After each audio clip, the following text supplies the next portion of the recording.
श्री शिवाय नमस्तुभ्यम।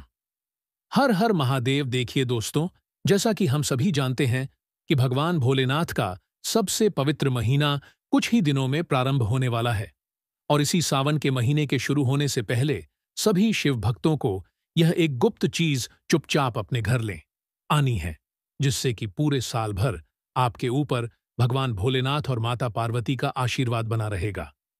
इसी के साथ में आज के इस वीडियो में हम जानने वाले हैं कि सावन का महीना किस दिन से शुरू होने वाला है, सावन महीने में कुल कितने सोमवार पड़ने वाले हैं, कितने मंगलागौरी व्रत पढ़ने वाले हैं, और साथ ही साथ सावन के महीने में कौन सी गलतियां आपको नहीं करनी चाहिए, और साथ ही में जानेंगे कि आपको बेलपत्र किस प्रकार से तोड़ना चाहिए, किस दिन बेलपत्र तोड़ना चाहिए और किस दिन नहीं तोड़ना चाहिए।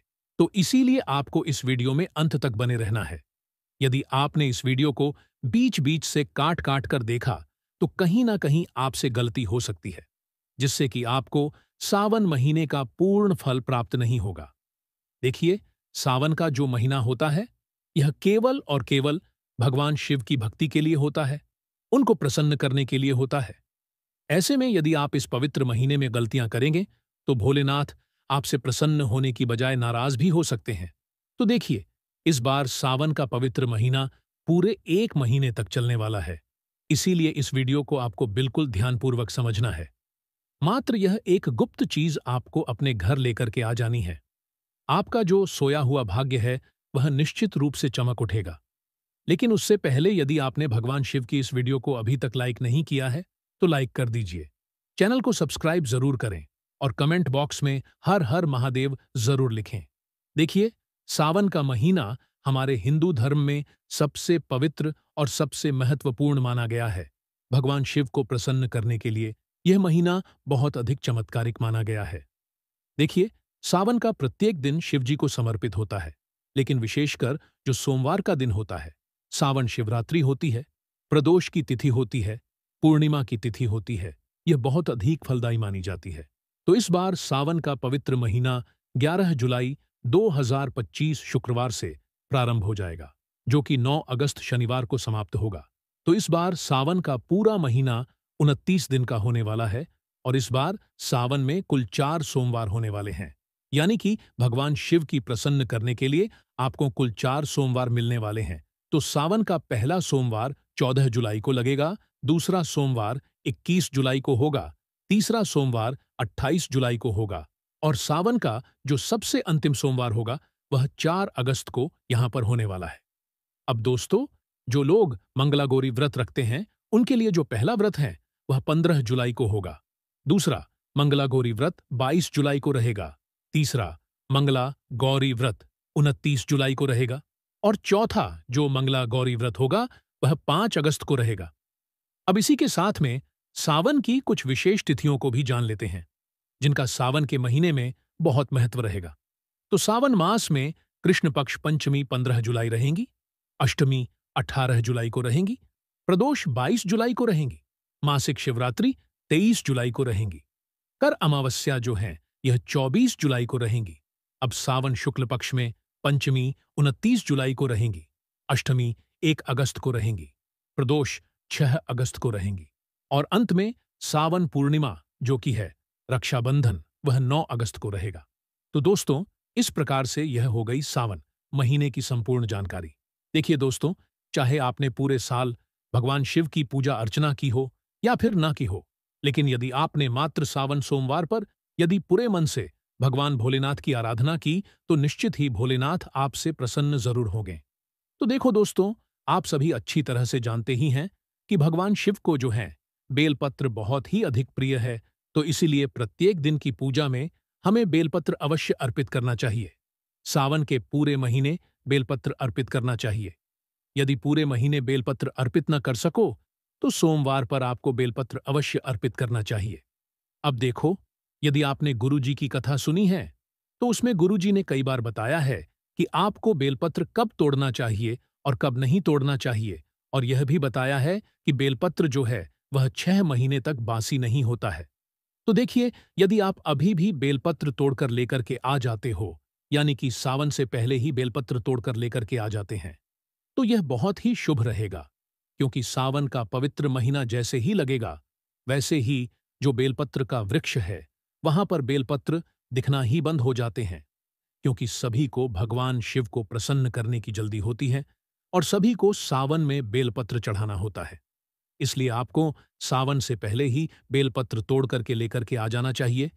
यह भी बहुत ही शुभ रहेगा, क्योंकि बेलपत्र कभी भी बासी नहीं होता है।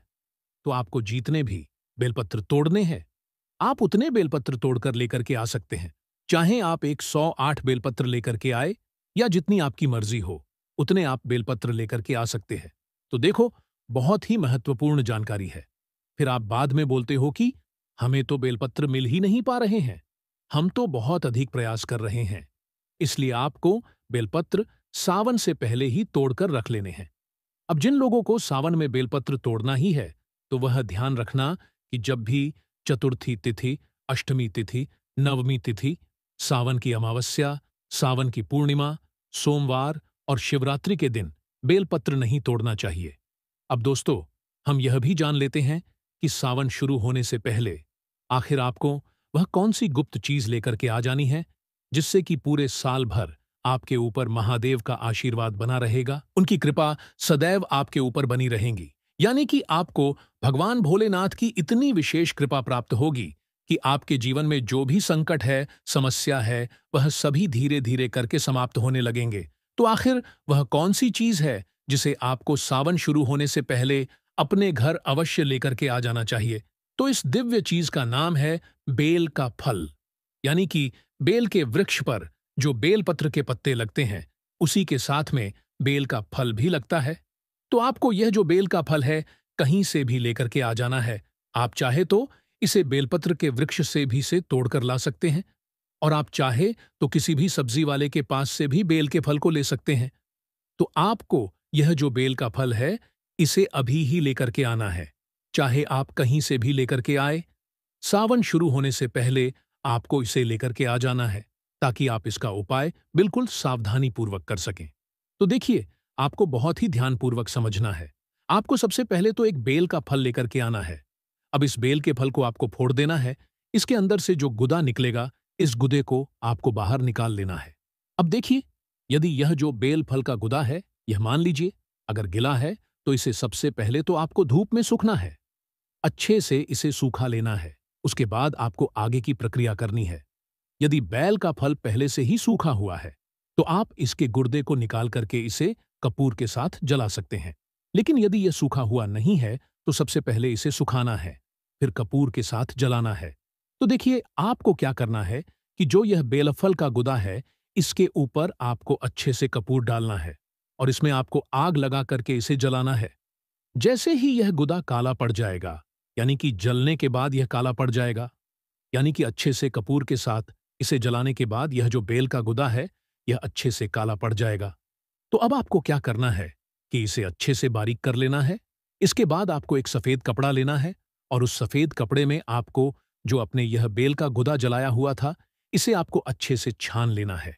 यानी कि आपको बेल के फल की जो यह भस्म है, इस प्रकार से तैयार कर लेनी है, क्योंकि यही भस्म भगवान शिव को बहुत अधिक प्रसन्न करने वाली है। तो इसे आपको किसी भी कांच के पात्र में संभाल करके रख लेना है। तो यह भस्म आपको इतनी मात्रा में तैयार करके रख लेनी है कि घर का कोई भी एक सदस्य भी यदि प्रतिदिन शिवलिंग पर यह भस्म चढ़ाए, तो भी आपकी यह भस्म में लगातार चलती रहे। तो आपको सावन के प्रत्येक दिन मात्र एक चुटकी भस्म भगवान शिव की शिवलिंग पर जरूर अर्पित करना है। यानी कि सावन सोमवार पर तो आपको यह भस्म अर्पित करना ही है, पर सावन में भी आपको यह भस्म अवश्य अर्पित करना है, क्योंकि बेल का फल भगवान शिव को अत्यंत प्रिय है और बेल से बनी हुई यही भस्म भगवान शिव को सावन महीने में बहुत अधिक प्रसन्न करने वाली है और आपकी रूठी हुई किस्मत को भी चमकने वाली है। आपके जीवन से दुर्भाग्य को दूर कर देगी, दुर्भाग्य भी सौभाग्य में बादल जाएगा। तो यह उपाय आपको करना है। एक चीज कौन सी है? बेल का फल आपको लेकर के आना है। बहुत ही आसान सा उपाय है। देखो, ऊपर का जो चिल्का है, उसकी भी भस्म बनती है, उसकी भी भस्म आप बना सकते हैं। तो इस प्रकार से सावन शुरू होने से पहले यह गुप्त चीज अपने घर जरूर लेकर के आ जाना। भगवान भोलेनाथ की ऐसी कृपा प्राप्त होगी कि जिसकी आपने कभी कल्पना भी नहीं की होगी।